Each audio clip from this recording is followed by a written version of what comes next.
Welcome to M&S, everybody. This is not the shifter, but I am Will. I am Matt, I guess. Sorry, guys. I've been going through an identity crisis lately. So I don't know what that was, but Hell. but what this is a look back at the last decade of Super Bowls, and there have actually been some pretty great ones, guys. Have there? Yeah, well, actually, that's like the premise of the video. This is a video? I thought I was just here for, Some yucks. What the hell is a yuck? A laugh, Matthew. Yuck. Is that... Like Goofy. Get back to the damn premise. Okay, of this. listen. Get together. So what we're doing is we're just looking back at the last 10 years of Super Bowls and asking ourselves, what's the best one and what's the worst one? It's an awesome video concept. Never been done before. So original. I mean, and also my favorite part is that the people watching at home, they care.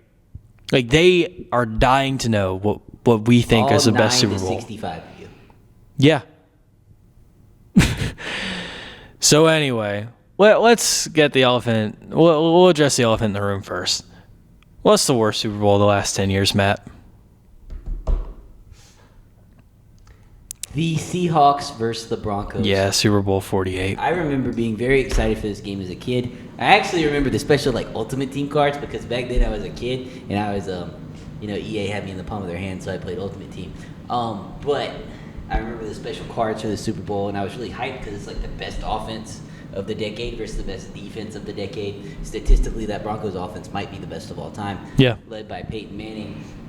But then when you get to the game, it's just like, the Broncos just forgot how to play football. The Seahawks won 43-8.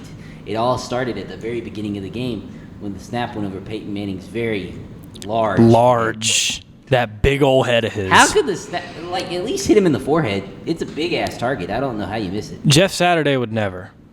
Yeah. He just, Jeff Saturday said just fill the brown spot. He did. That was a real thing on First Take with an interview with Peyton Manning. I'm not making that up. Will doesn't like potty jokes, guys. But I didn't make that one. It was Jeff Saturday that made that one. Great head coach, Jeff Saturday. Yeah, I was about to talk about the blown lead to the Vikings, but that being said, enough Jeff Saturday slander. Yeah, this game was horrible because, and look, history does show that typically when you have the best offense versus the best defense wins out. But it doesn't usually look like this where the offense just, it wasn't that they were getting stopped. It was miscues. They were rattled going in. And the Seahawks just took it and ran with it. That was a defense with attitude, and once they had you on the ropes, there was not much fighting back, and the Broncos were on the end of quite the beating. Did you say attitude? Yes. Do you want me to show the people attitude? Attitude. I'm a little bit. Oh my God. What are you? You said attitude. I had to show some attitude. Sorry. What? I'm not going to be held down by production. A moment, everybody. Anyway. A moment. What was that? What was that? You mean, was that in my contract that I couldn't do that? I can't. We'll discuss this later. It's about the lack of respect. Listen. But anyway, so on to much more fun topics. Genuinely, it's tough to figure out what is the best Super Bowl of this decade, but I'm going to defer to Matt because I haven't made up my mind yet. So, Matt, take it away. Mine is actually the 2008 Super Bowl between the Browns and the Lions. That is the not. Man, No, not the game-winning touchdown not pass. Dano. Oh, wait, you mean that game didn't happen? That was just all a figment of my imagination? Yeah, that was a fever dream, Matthew. Dan Orlovsky actually has never played in a Super Bowl. But he is a wonderful analyst. That has a foot fetish. All right, so you haven't seen that clip? Yes, I've seen it, Matthew. Why do you think? Why would you say that and expect that my reaction to what you said is going to be because I haven't seen it? I'm done. All right, we're gonna go to my best Super Bowl. You know, it's the topic of the video.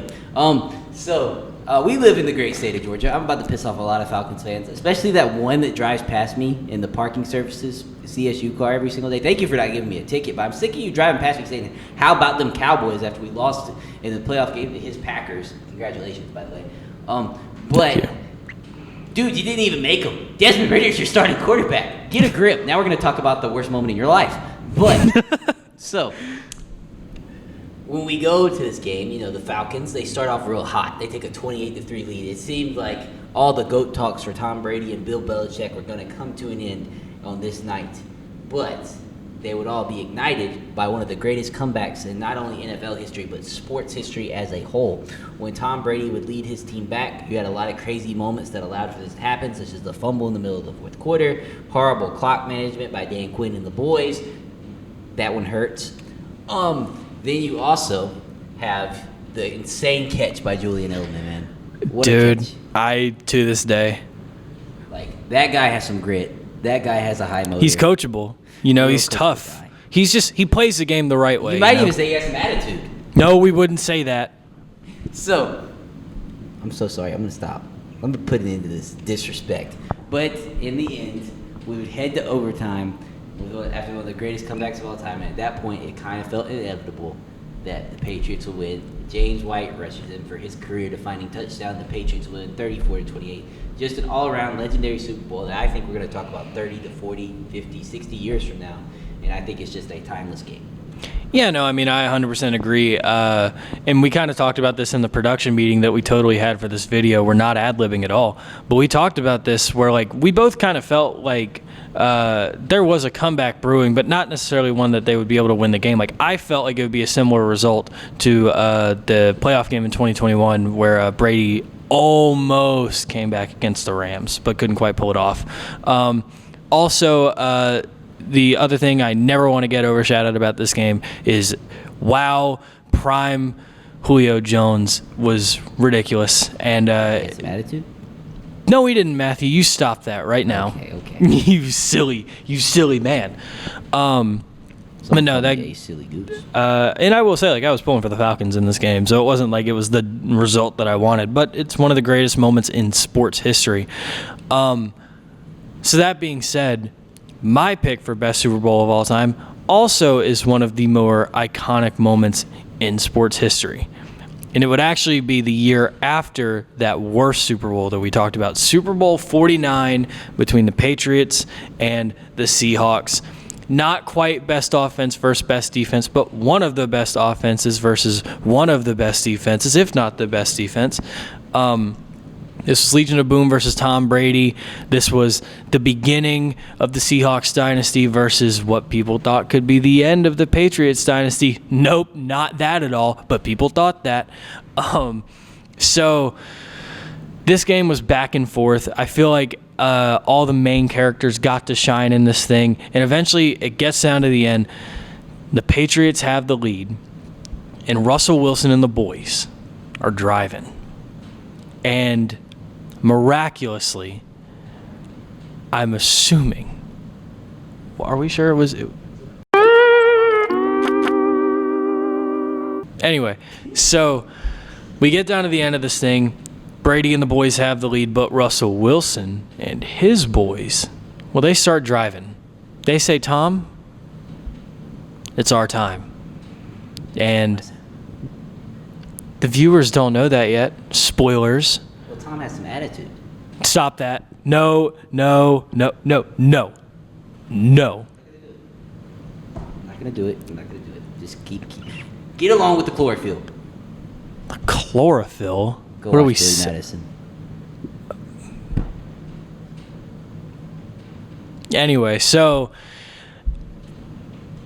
I hate you. This drive also includes a miraculous tip pass caught. Jermaine. Why do I keep on wanting to say J-Ron? Okay, look, guys. We respect the legacy of Jermaine Kearse. Will does it. Please continue with your game. Come on, spit it out. I got it. Stop. I'm actually That's just some gonna take it attitude to the with that top. one, huh? Stop. So we get down to the end. Russell Wilson and the boys are trying to mount one last stand. You stop the attitude right now. Russell Wilson and the boys. I'm sorry, I didn't mean to hit you that hard. Russell Wilson and the boys are trying to mount one last comeback to take the lead back from Tom Brady and the Patriots.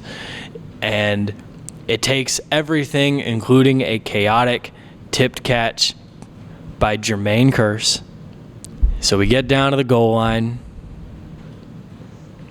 and everyone knows at this point, Pete Carroll makes one of the more interesting calls of all time. Even though Marshawn Lynch is in the backfield, he decides he wants to throw the ball to make sure he can get all 4 plays in if he wants to. And it's intercepted at the goal line by Malcolm Butler. And this end of this game, one is one of the more chaotic endings to a game of all time, and an awesome game. But this one decision ended a dynasty. This fractured the Seahawks locker room beyond repair, and that team was never the same. And I really do think it opened the door for the Patriots dynasty to continue for another half decade at least. I still think the funniest part of that entire thing was when Marshawn said on the interview a couple years ago that he just walked up and laughed in Pete Carroll's face. Yucking, as you could call it. But I wouldn't call it that. You know. But, you know, guys, we want to hear from you. We want to hear what your best thing is because, again, this decision is objective. Subjective, Matt. Subjective. Imagine saying the wrong thing. I would never. Yeah, I'm sorry I didn't go to grammar school. But I did go to grammar school, guys. I'm just having an identity crisis right now. Have some respect for some mental health. Don't know where this identity crisis came from. Stop with the attitude. No. Anyway, before we have any more of that attitude, we want to hear what you have to say in the comments below. And trust me, we're not just engagement farming. I promise. That's what Legitimately. I would tell you. Well, no. But in all actuality, engagement does help us. But we do legitimately want to hear what you had to say because there was a lot of great games we obviously did not get to talk about in this video. So what was your favorite Super Bowl of the last decade? And, hey, what was your least favorite Super Bowl? I know a lot of people hated Super Bowl 50, for instance. So I don't know. A lot of people might feel differently about 48 than we do. So tell me if that Browns vs. Lions Super Bowl is real, please. Somebody, please. Tell me. These guys lied to me. So thank you for watching. And one more time, I'm Will. And I'm Matt with some attitude. Thanks for watching.